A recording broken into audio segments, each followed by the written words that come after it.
सियासत पार्लिमान के अंदर करनी है, पाकिस्तान के आइन और कानून के अंदर रहते हुए करनी है, और एहतजाज भी अगर करना है तो आइन और कानून के अंदर रहते हुए करना है।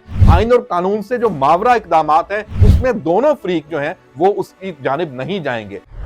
अस्सलाम वालेकुम नाजरीन, मैं हूं अहमद मंसूर। आज सोमवार है, 6 जनवरी है, और आज फिर जो मामला है वो सियासी तौर पे सबकी नज़रें इसी जानिब हैं कि तहरीक इंसाफ और हुकूमत के दरमियान जो मुज़ाकरात हैं वो कहाँ तक पहुँचे हैं और अब आगे इसमें क्या होगा।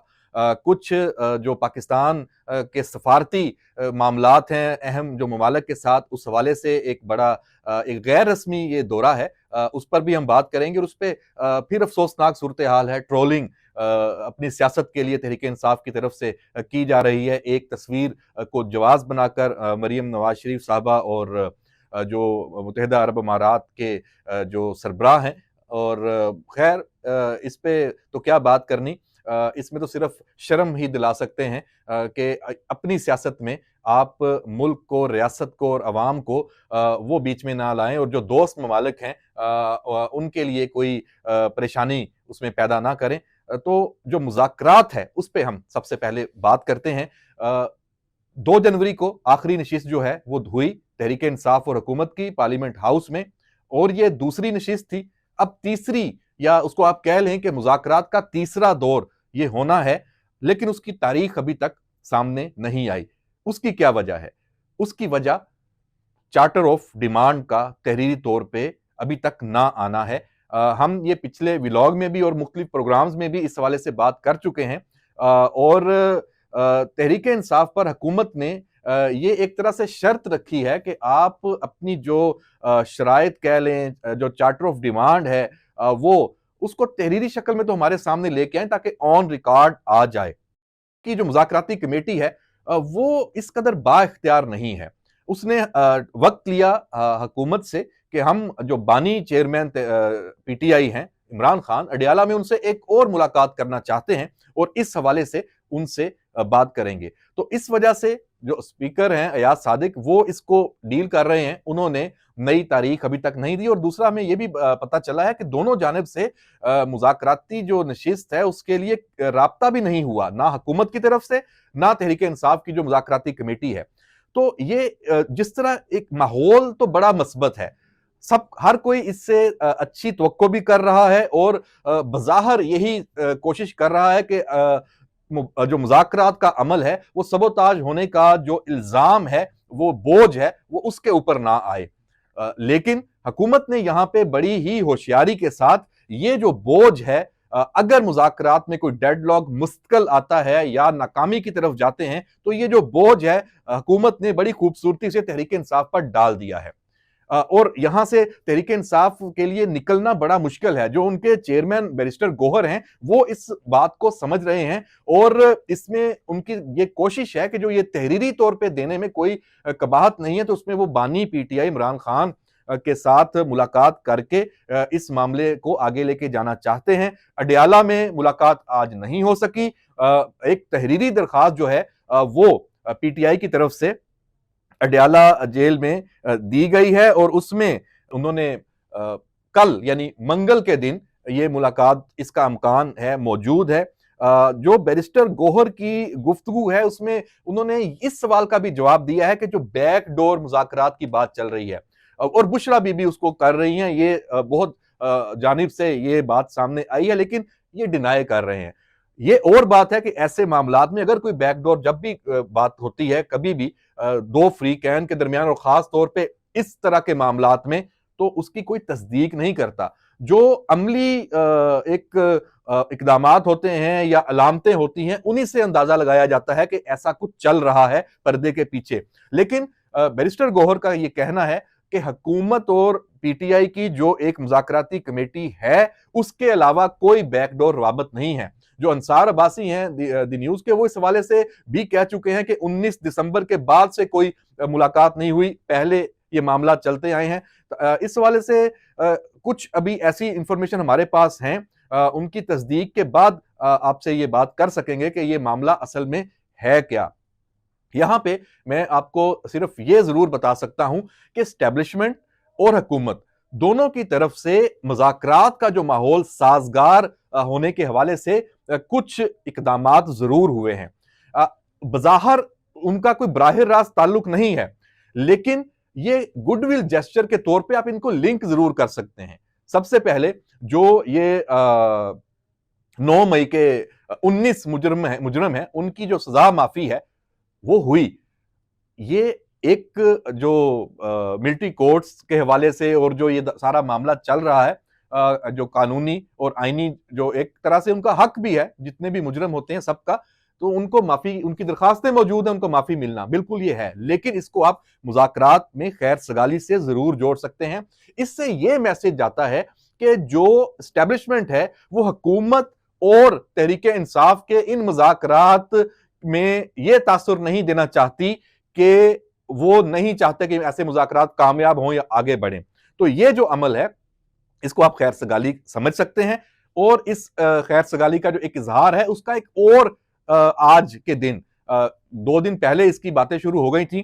तीसरी मर्तबा 190 मिलियन जो पाउंड केस है उसका जो फैसला महफूज हुआ है वो सुनाना है, वो नहीं सुनाया गया और जज उसमें रुखसत पे हैं। अब वो 13 जनवरी को सुनाया जाएगा। तो नाजरीन, आप जितना मर्जी कह लें कि इसका मुज़ाकराती अमल से ताल्लुक नहीं है, तो ये भी एक आप समझ लें कि इनडायरेक्ट इशारा है कि जो तमाम फरीकैन हैं, खास तौर पे एस्टेब्लिशमेंट और हुकूमत, वो इस हवाले से उनकी कोशिश है। और उसमें देखें, इसमें इसमें अगर आप इसको साथ कड़ी से कड़ी मिलाएं तो फिर जुडिशरी भी इसमें शामिल है। क्यों? क्योंकि मुल्क में जो इस्तेहकाम है उसके लिए कोशिश करना तो तमाम जो रियासत के सतून है वो उनकी जिम्मेदारी बनती है एक तरह से। तो वो कोई ना कोई रास्ता जरूर निकाला जाता है। गो के 190 मिलियन पाउंड का जो ये केस है, इसमें सजा होने से मुज़ाकरात पे असर नहीं पड़ेगा और नहीं पड़ना चाहिए, क्योंकि अगले फोरम्स मौजूद हैं रिलीफ के लिए। हाई कोर्ट में अपील हो सकती है और पीटीआई तो पहले भी बहुत सारे मुकदमात में हाई कोर्ट से उसको रिलीफ मिला है, तो सुप्रीम कोर्ट में भी ये मामला जाना है। तो तब ये तो पूरा एक सफर है। तो आप इसमें कैसे कह सकते हैं कि यहां से जो सजा अगर मिलती है, और ट्रायल कोर्ट में सजा इसलिए कि इस केस में इतने शवाहद मौजूद हैं कि सजा ना होना खुद तहरीके इंसाफ के जो अपने कानूनी माहरीन है उनके लिए भी अचंभे का बायस होगा, क्योंकि यहां बड़ा एक ओपन कहते हैं ना, shut open and shut case है। और इसमें जो मलक रियाज, बहरिया टाउन, उसकी इन्वॉल्वमेंट, ये सब आते हैं। अब कैसे क्लीन चिट यहां पे ट्रायल कोर्ट दे सकती है जब इतना मजबूत केस है? लेकिन बहरहाल अदालती मामला है, अदालती फैसला है, जो फैसला आएगा सबको या मानना पड़ेगा या उसमें अपील के लिए अगली स्टेज पे जाना पड़ेगा। तो दो चीजें हो गई, एक 19 जो मुजरम है उनको माफी मिली 9 मई के, ये एक खैर सगाली का इजहार है। और ये भी एक तरह से मुज़ाकरात को एक मस्बत सपोर्ट मिली है इससे, मुज़ाकरात को आगे बढ़ाने के लिए।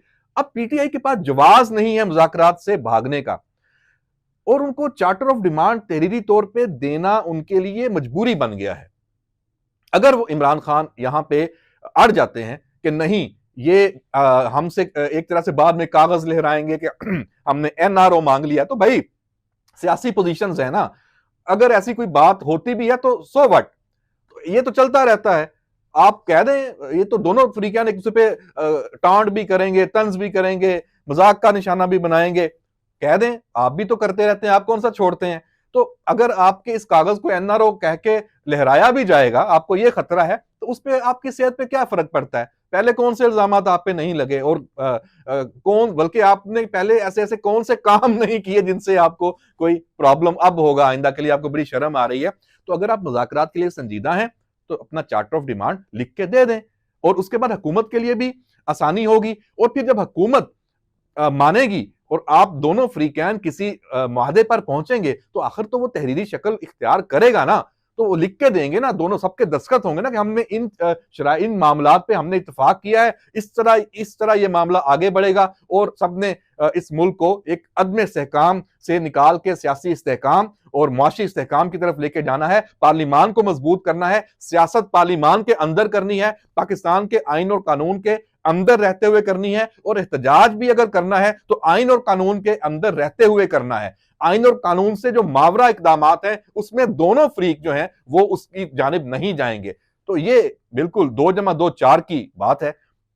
देखते हैं ये मामला कहां तक जाता है। कल अगर अडयाला में मुलाकात हो जाती है तो उसके बाद ये एक शक्ल इसकी सामने आएगी कि मुज़ाकरात का जो तीसरा दौर है ये वाकई डेडलॉक है या ये एक आर्जी तातुल है और एक शर्त पूरी करने के लिए ये हो रहा है। और आखिर में मैं आपको ये बता दूं कि जो एक तो 190 मिलियन पाउंड का जो फैसला 13 जनवरी को आना है वो तो चले वहां तक चला गया, हो सकता है उससे भी आगे चला जाए, उससे फर्क नहीं पड़ता। वो फैसला तो आना है आखिर, उसमें कोई नहीं। एक जो और केस है वो है तोशाखाना 2 केस।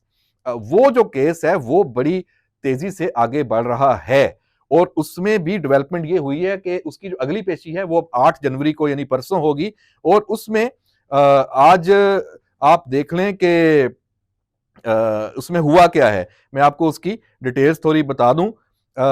ये इस्तिगाशा का जो गवाह है सेक्शन अफसर तोशाखाना कैबिनेट डिवीजन बनियामीन, उसके बयान पर वुकला सफाई की जीरा जो है वो मुकम्मल हुई है। जो deputy secretary cabinet division Mohammad Ahad है उसका बयान रिकॉर्ड कर लिया गया है और इस केस के ट्रायल में अब तक इस्तिगाशा के 4 गवाहों के जो बयानात हैं वो रिकॉर्ड हो चुके हैं। वुकला सफाई ने 3 गवाहों पर जिर्रा भी मुकम्मल कर ली है और जो आइंदा समात यानी 8 जनवरी को अब होगी उसमें मजीद 4 गवाह बयान रिकॉर्ड कराने के लिए वो आएंगे, वो इस्तिगाशा जो है वो पेश करेगा। और जो स्पेशल जज सेंट्रल शाहरुख अर्जमंद है, उन्होंने ये समात आज की है। बुशरा बीबी भी इस खसूसी अदालत में अडयाला में पेश हुई हैं और बानी चेयरमैन इमरान खान भी पेश हुए हैं। तो जनाब ये अपडेट है। ये जो जनवरी का महीना है ये 2 ही चीजों के गिर्द घूमेगा, ये जो मुज़ाकरात का मामला है और जो ये केसेस चल रहे हैं अडयाला में, इसी के ऊपर सारा ये चलेगा। अगर कोई मुआशी हवाले से, अगर कोई जो हमारी लॉ एंड जो ऑर्डर की सिचुएशन है और खास तौर पे जो ये ख्वारिज और दहशतगर्दी के खिलाफ जंग है, इस हवाले से भी पेशरफ्त हो सकती है। अफगान बॉर्डर के मामलात भी चल रहे हैं और कुछ हुकूमती डेवलपमेंट्स हैं कि हुकूमत में नए वुज़रा की शमूलियत भी है। पीपल्स पार्टी, नून लीग और मौलाना का जो इत्तेहाद है वो हुकूमत में शामिल होता है नहीं होता, इस मामले से भी जब ये चीजें आएंगी उनको भी जरूर डिस्कस करेंगे। लेकिन ये जनवरी का पूरा महीना आपको हम मुकम्मल तौर पे अपडेट रखेंगे मुज़ाकरात से और अडयाला से। इजाजत दीजिए, अल्लाह हाफिज।